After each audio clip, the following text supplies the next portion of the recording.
We back. I want to start this thing out with Congressman Clyburn. Congressman Clyburn was on CNN, and he was telling the Democratic candidates that they may not want to go in on Joe Biden as much about the 94 drug bill, crime bill. Now, the reason why Congressman Clyburn is doing this, it's not for Joe Biden. It's for himself. Because he voted for that crime bill as well. Now, the problem that I have with this is that they have set up this thing where the centrist Democrats don't supposed to be accountable for nothing that they do. Nothing. And when you look at all the candidates that's in this race, I think only 2 of them was even around to vote for that bill. And that was Bernie Sanders and Joe Biden. Now, if you're a candidate that running for president and you don't jump on them about this bill, you're a damn fool.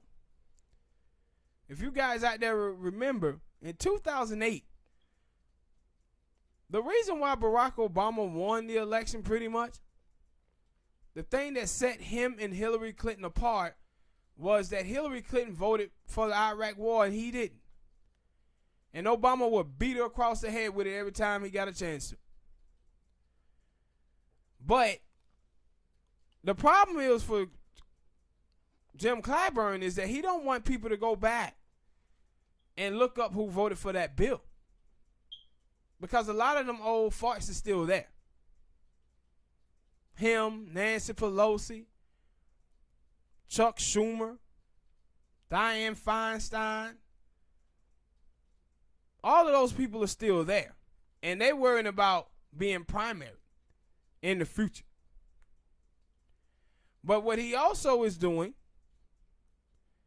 is trying to keep the Democrats from being penalized by African Americans for what they did to the African American community. I saw today of a story of a black dude that I think it was 1995 got arrested for 3 pounds of marijuana, and they gave him 40 years in prison for that. His mom died while he was in jail. His dad and his only child, his daughter, all of them died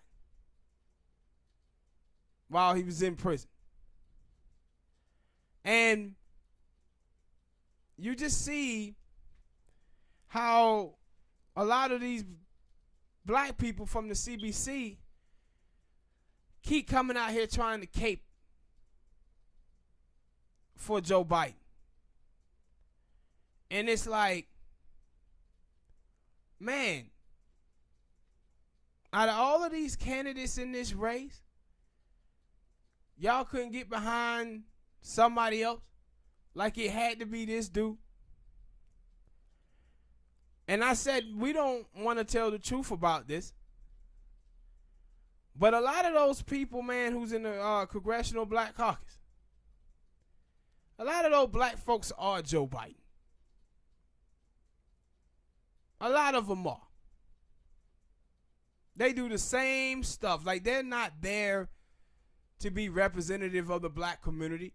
They're pretty much there to do the bidding of the Democratic establishment to sucker us in as black people to continue voting for that party. That's pretty much what they place is. And that's what Congressman Clyburn is proving now.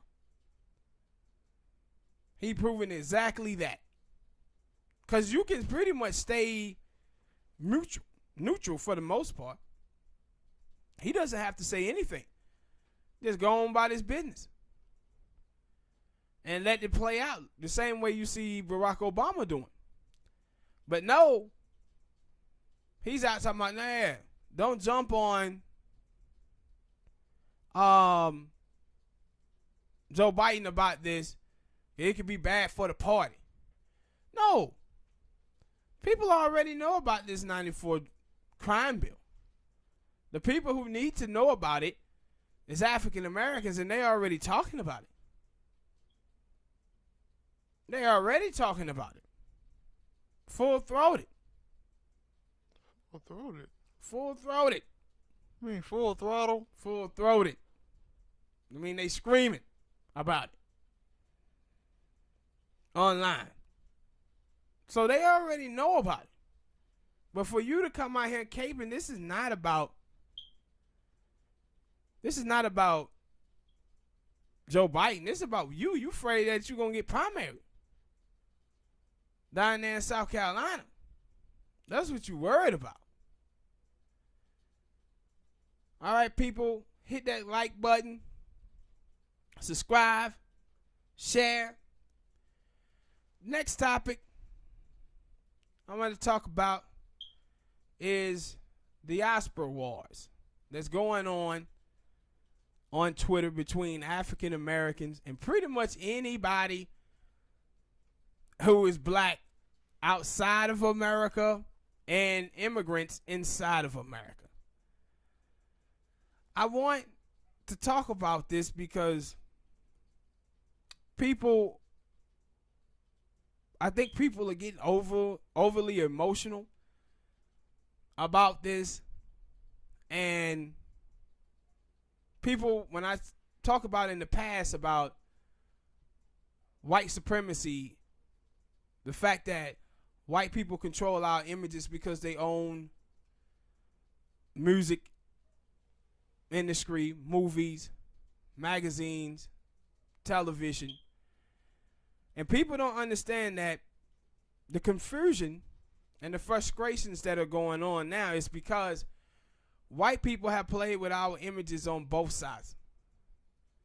They have sent images to Africa that African Americans are lazy, whiners and complain, play the victim, when the reality is they just don't want to work hard. And they sent the images to us here in Africa that Africans are a bunch of poor people living in huts. You know, the old commercials, you know, you can send $1 a day, you can feed this little kid. So what you're seeing is those two sides colliding of African Americans and foreign blacks colliding. And people were talking about it like this is a bad thing. And it's not a bad thing, it's a good thing because they having a conversation. I said for so long, they haven't been. And I think a lot of African Americans didn't know that a lot of foreign blacks felt the way that they feel about African Americans. And then you watch Africans, though, they seem to be holding on to the boys in the hood joke over the African booty scratcher. They still like hanging on to that. But African Americans used to call everybody African booty scratchers after that damn film. That's what I want. And even then, in the film, if you remember, when the little black boy had called the other black kid an African booty scratcher, the little boy who had played Cuba Gooding Jr. character, he told that boy then, it don't matter what you think, at the end of the day, you from Africa too. Mm-hmm. So I ain't gonna lie, when I used to hear that term African booty scratcher, I never looked at it and said, thought African. Yeah, because you African, you know. Yeah. They So- labeled me as an African American. So I Yeah. just thought it was I didn't know why it was, what the hell it supposed to mean. I just knew it was stupid. Yeah. But I want people to understand that what you're seeing is the effect of Twitter, Instagram, and Facebook, and YouTube. That people who could not really talk to each other and express these type of views to each other are now doing so. And because of that, it's going to be a lot of noise and there's going to be a lot of hurt feelings and people going to be angry. But before African Americans and foreign blacks can heal, they're going to have this fight first. But at the end of the day, both sides should understand who are causing this. They should understand that white people are the reason why you think what you think about Africans, and white people are the reason why Africans think what they think about African Americans. They ain't gonna do that. No, they will. They'll get it. They'll get it. I see some smart heads on the internet. Like you said, so. No, it doesn't take a whole lot. It just take for the cooler heads, the thinking people who know better, to get to talking, and they talking. And like today, I seen a young lady who's African and a black dude talking today, and they was getting on the same page. But it's going to be a lot of noise, and you see that, and you see people, man, F ADOS, man, F that. Yeah, like it's going to be that type of stuff. And see, now you got the conservatives who are playing up to the black conservatives. Now they want to try to come home a little bit. And they're a lot of the ones with the anti-immigration nonsense. So a lot of Africans and Caribbeans and Haitians are hearing that and attaching it to everybody in ADOS because of it. And so for them to heal, man, they're going to have this fight first.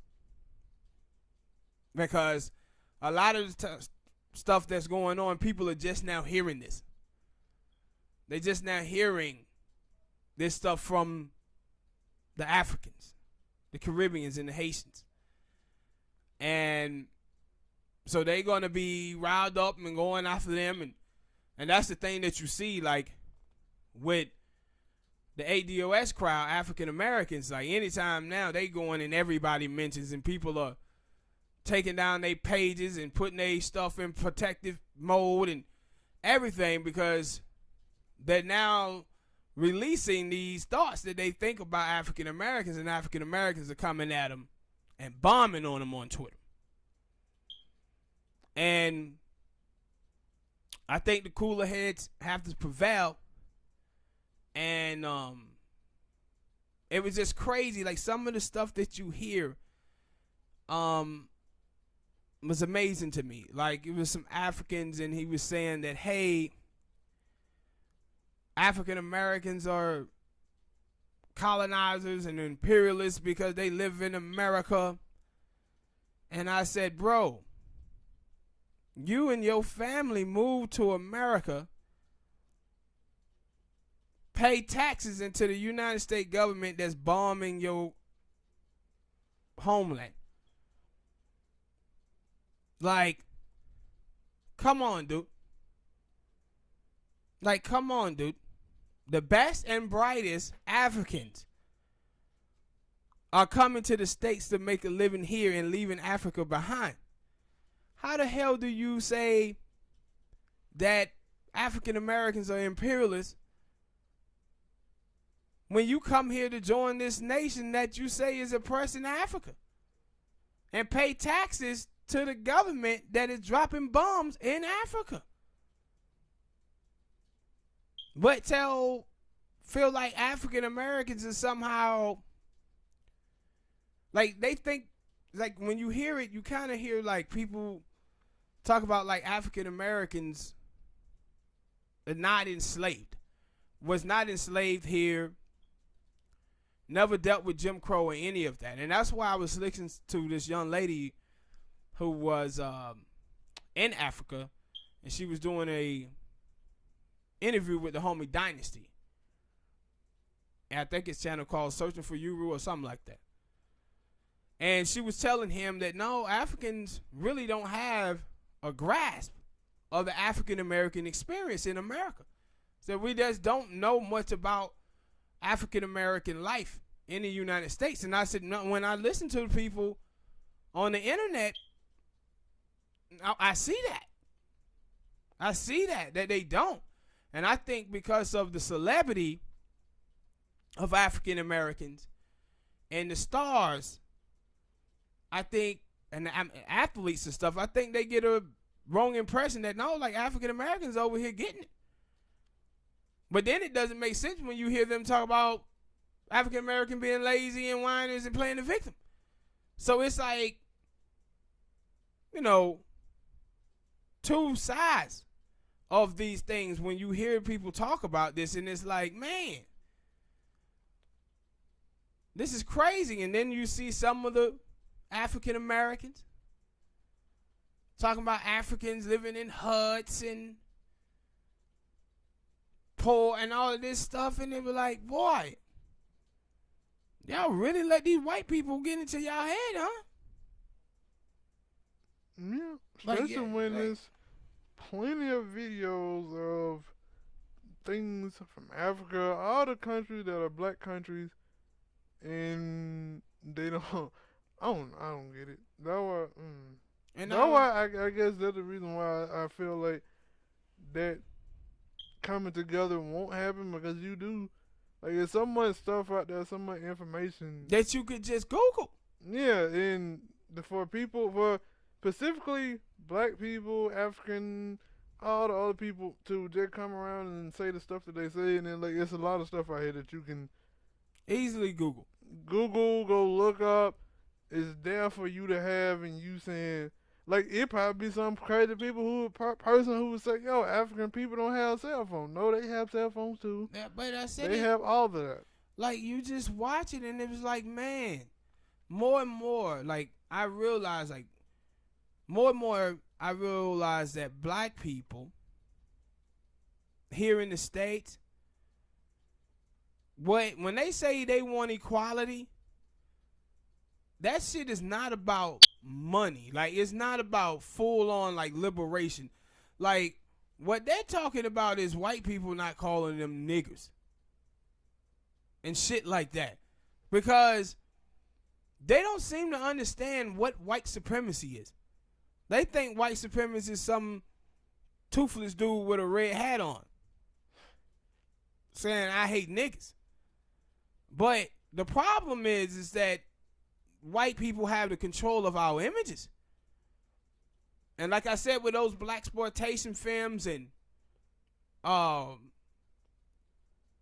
of the gritty hip hop, this is what these people think we are, because these are the images of us that America been putting out for years. And we don't understand that because we was out there supporting it. Happy to see a black face in a high place, not understanding what those images was doing to us as a people. We just out here supporting it. This is why when I did the video on the Telecom Act of 1996, that's why I was telling people in that video, like, hey, what you seen happen is they overtook our culture. It was no more political rap, no more conscious rap, no more black consciousness. We used to have Queen Latifah, Lauryn Hill, and MC Lyte, and we ended up with Nicki Minaj, Cardi B, and Meg Thee Stallion. Like, this is playing with our images. And this is the stuff like with Africa. Like, when you look in the 90s, 2000s, the stuff that they would tell you about Africa, about Africans. But this was the same stuff that they were doing here in the States. Like, every time you would see, like, people who was on food stamp or welfare, they always put a picture of a black person up there. Every single time. Even though 45% of the people on food stamp is white. But they was putting a black face on it. And this is how they play with your mind and get you to believe these things.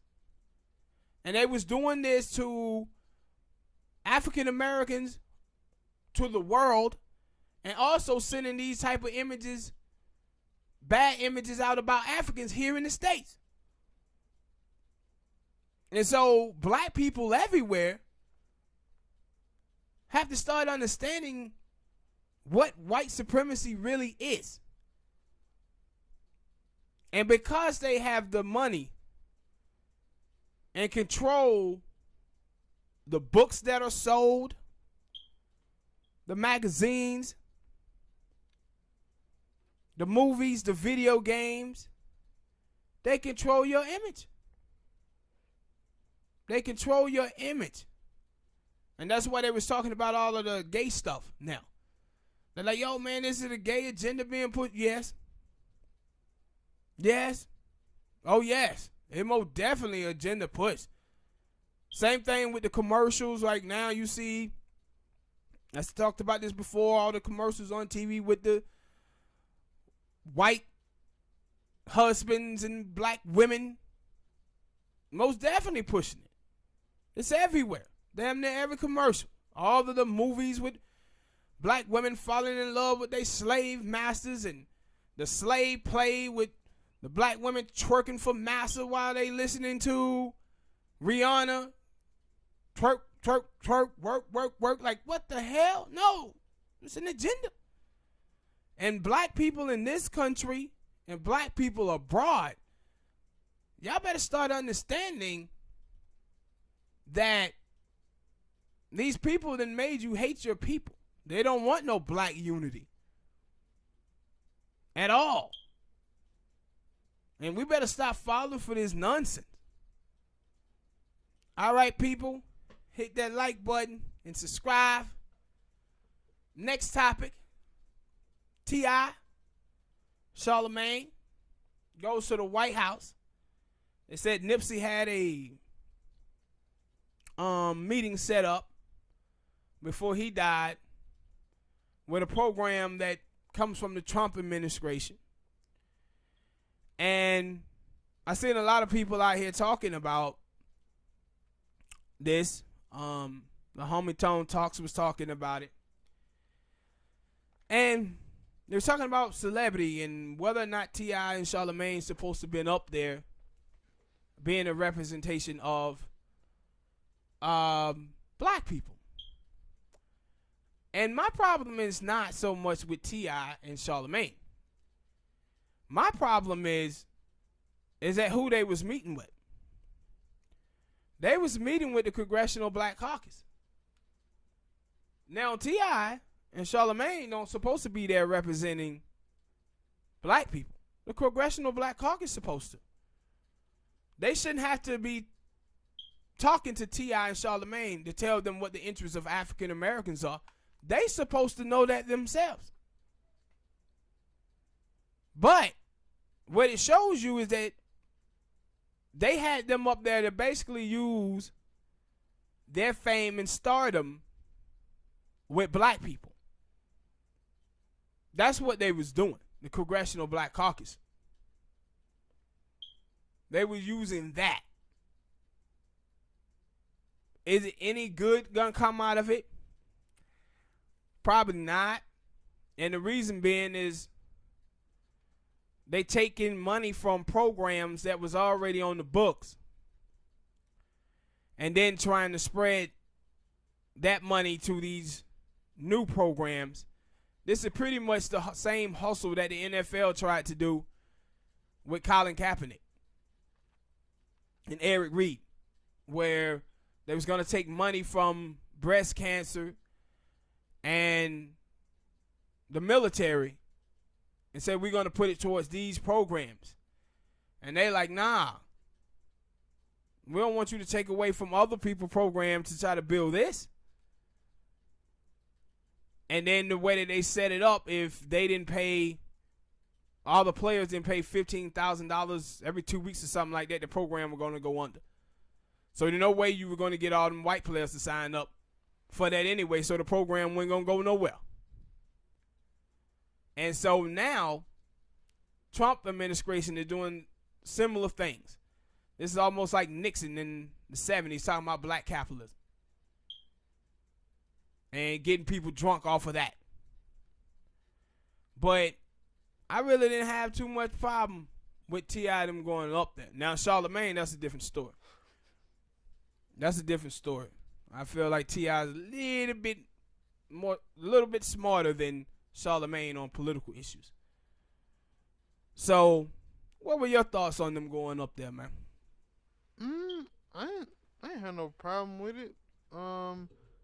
Especially because if they like the fact that they had to go up there, or anybody, any celebrity have to go up and talk to any presidential governor. Like I always looked at politics and looked at politicians and said they supposed to be for the people. So if you need, meaning that they supposed to be listening to what the people want. So if you mean to tell me two celebrities had to go up there and tell y'all what the people want, that mean y'all not listening. Yeah. You're not listening. Either you're not listening, you don't care, and like you said, they probably up there. They definitely are. They're using them for face value. That's exactly what they're doing. And the thing is that's the thing that you would hope for with T.I. and Charlemagne, that they went up there. They're gonna keep trying to, like you see the thing with Kaepernick, and at least with Eric Reed, because Eric Reed is still in the league now, that he's still going strong on what he's still going strong. Like he went at the NFL, he's still doing it. He's not like, yo, all right, we did it. Now I have to go sit here and let y'all do nothing. Like hopefully T.I. and Charlemagne and other black celebrities or people who care about the issues that T.I. them are going up there about. It ain't just gotta be black people. Like long as they keep them, like, yo, keep going at them. Like, don't just let them say, yo, we're gonna do this, or we're gonna do that, and then just let it go. But see, this is the problem. The problem with that is this. The goalposts keep getting moved. That's what keeps happening. Man, people better understand that the only thing gonna fix black America is reparations. And what we have to stop falling for is these little band-aids. What they doing is pacifying black America. Little shit to say this gonna help. This gonna do this. This gonna do that. But no, what is gonna make us whole? That's the question. We done all of this other stuff before. That we got high school diplomas, that didn't work. Got college degrees, that didn't work. We had affirmative action, that didn't work. We had your WIC programs, your food stamps, that didn't work. Because none of it's supposed to work. What it's supposed to do, it gets you to go along. Tag along to get along. That's basically what they have been doing to black America. And whatever program that they were selling out with T.I. and Charlemagne, it ain't going to fix black America. And none of it is intended on fixing black America. They just keep stringing us along and keep moving the goalposts. And we keep falling for it. And that's the problem. That's the problem. Hit that like button, people. Subscribe. I want to talk about white women. When you watch feminism today, it's kind of led by white women. And white women hold stances, I'm against patriarchy. Well, there's a report that came out. I don't know if y'all guys saw it. If not, I'm about to tell you about it now. In this report, it talks about how white women own 40% of the slaves. So slave-owning parents typically gave their daughters more enslaved people than land.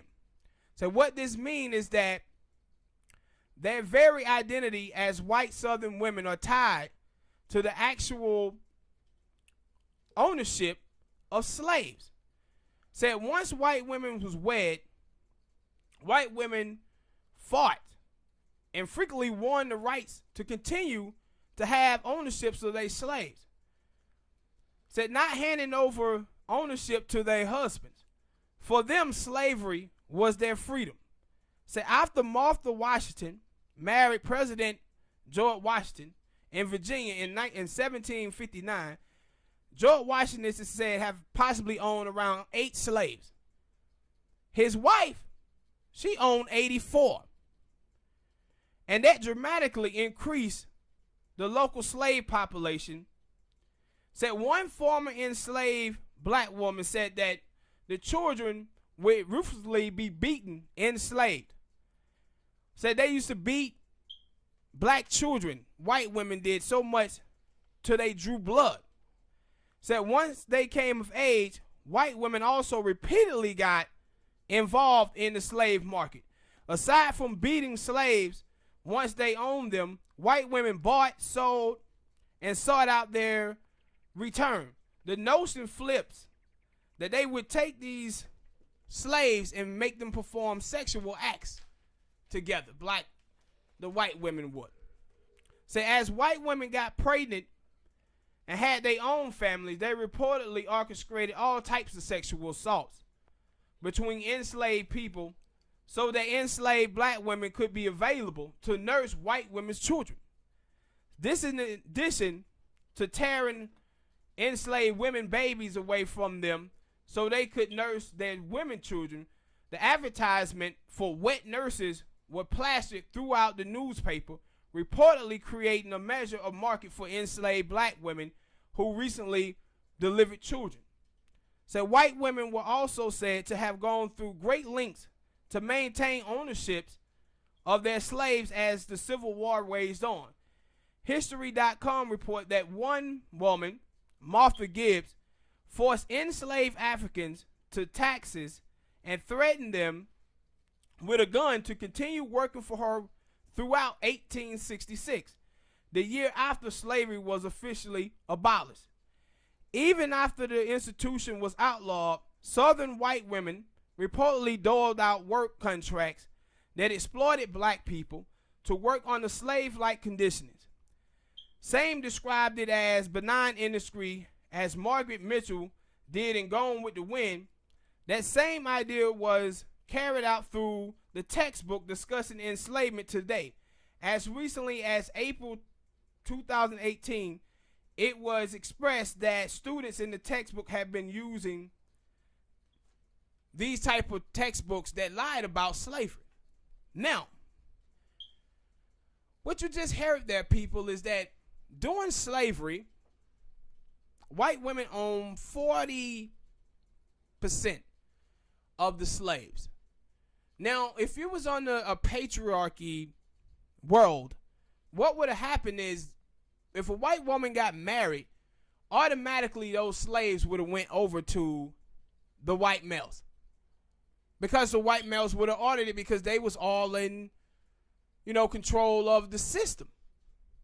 But that ain't what happened. Like she said here in this report is that the slaves gave white women their freedom. That's why they never lived on a patriarchy. Also in the report, it talks about how poor white men in the United States of America would seek white women out. And they would seek them out because they knew if they got with those white women, they would be rich because of the slaves that they owned. So, how is it that white women are the face of feminism in the United States of America, when the truth of the matter is they're matriarchs? And that's what I always said when black women be like, put their gender over their race and allying with white women. And I'm like, if your place in this country as a black woman is because of your gender and not because of your race, how come them white women got all that money? Why those white women got all that land? Why is that? Like when you watch white women White women live in this country and they don't even have to get money from their husbands to survive because they have money that passed down through lineage. And they get the money from them white men from divorce. While the single black mother in America is worth $5. But that white women own 40% of the slaves, you just have to think about what you think about slavery in this country and how it have been sold to you. They pretty much have wiped clean white women's participation in slavery. They told you that, hey, you know, white women were oppressed by white men as well as you guys were. Not if they was owning 40% of the slaves, they wasn't. Not owning 40% of the slaves. And when you read the report from this young lady who wrote, her name is Stephanie something. I'll put up the pictures in the cover of her book so you guys can check it out. No, they were talking about they were treating the slaves worse than the white males was. And I had been heard stories about how white women would cut off the black babies' heads because they was pissed off that their husband had impregnated one of the slaves. And they would beat the hell out of the children and everything. And beat the black women. And so you just sit there and you just watch now how the role that white women have played in the slave trade have been covered up in America. This is the same thing with the Confederate flag, the Confederate statues. Like you see white men out here defending them now. And you see some white women too. But they never tell you the story that the reason why all those Confederate flags and statues is out there is because of white women. Because of white women. And people keep asking about Trump. Like, how is it that those white women, 54% of white women voted for Donald Trump? This is why. This is why. They know where their history come from. These white liberal women out here playing a game. But these southern white women, they 100% know. When you start talking about raising taxes, they ain't sitting up there telling you, oh man, they're going to be raising taxes on our white men. That's what I seen these liberal women talking about. No, a lot of these white women carry this money themselves. Go and look at John McCain's wife, Cindy McCain. That woman right there was way, way richer than John McCain was. And John McCain family owned slaves. See, some of the descendants of slaves still live on John McCain and property now. The black McCains, they call them. But this whole thing about white women being feminist women and leading this movement, this needs to stop. Because during slavery, the scholars after slavery would tell the story like, oh, white women didn't participate in the brutal and ruthless nature of beating the slaves and all of that stuff. Yes, they did. I don't know nobody who believed that. No, everybody believed that. What are you talking about? No, this is a thing in this country. That's no, stupid. People 100% believe that white women, like, when do you hear people talking about white women for its racism? I guess I'm just talking about myself. Yeah, but when you hear people, they say the man. The man this. Also, I seen that report on, it was on World Star about the white women were rewriting history in the history book about the Confederate flag. So I did see some people talking about that. But for the most part in this country, they have wiped clean white women's role in slavery. Have wiped clean it. That's why I said when you see them talk about racism in America, man, it always white men that they're talking about. And I'm sitting on him like, that's why they like, oh, black girls are like, hey, you know, black men are the closest thing to white male patriarchy because they proximity to white males. No, white women are. Like white women are. We didn't get to own slaves with white men. Black men didn't. Like when we get accused of rape, we go to jail even if we didn't do it. 6% of African American men. Black men are 6% of the population, make up 60% of men who are exonerated for rape. But look at them white women who sleeping with their students. Do they go to jail? Hell no. They go home with a slap on the wrist. Our black ass would be going to jail even if we didn't do the crime. But they said we live in proximity to white male patriarchy, so that make us patriarchs as well. How? But allying with these white women who come from the lineage of not just being in families that had slaves, but owned slaves. It's that the treatment that their parents would inflict on the slaves, the children sat there, watched it, and learned to do that same thing to the slaves. And that's the thing when you see all of these women out here today who talk as if they black women.